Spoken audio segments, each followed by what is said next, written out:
Sarebbe stato raggiunto da 3 colpi di pistola calibro 9 alla gamba l'uomo rimasto ferito oggi a Cosenza durante una sparatoria. Il fatto è accaduto in pieno centro, nei pressi del Duomo, in corso Telesio. All'indirizzo di Salvatore Muoio, quarantenne con piccoli precedenti penali, sarebbero stati sparati circa 4 colpi d'arma da fuoco, partiti probabilmente da uno scooter con a bordo 2 persone. Si ignorano per ora l'autore e il motivo del gesto.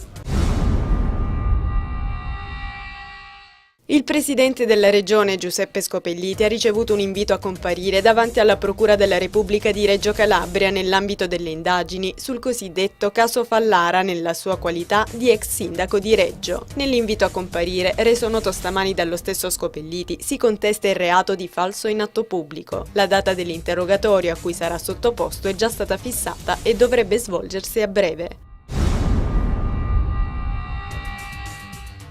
L'atto finale per l'ospedale Santa Barbara di Rogliano lo ha siglato ieri il presidente della giunta regionale Giuseppe Scopelliti, presentando il nuovo assetto del presidio che fa parte a pieno titolo dell'azienda ospedaliera di Cosenza. I posti letto a disposizione, in tutto 51, saranno suddivisi tra lungodegenza, riabilitazione, medicina interna, dialisi, day hospital e day surgery. Continuerà a funzionare il punto di primo intervento con 118, istituito da qualche mese dopo lo smantellamento del pronto soccorso.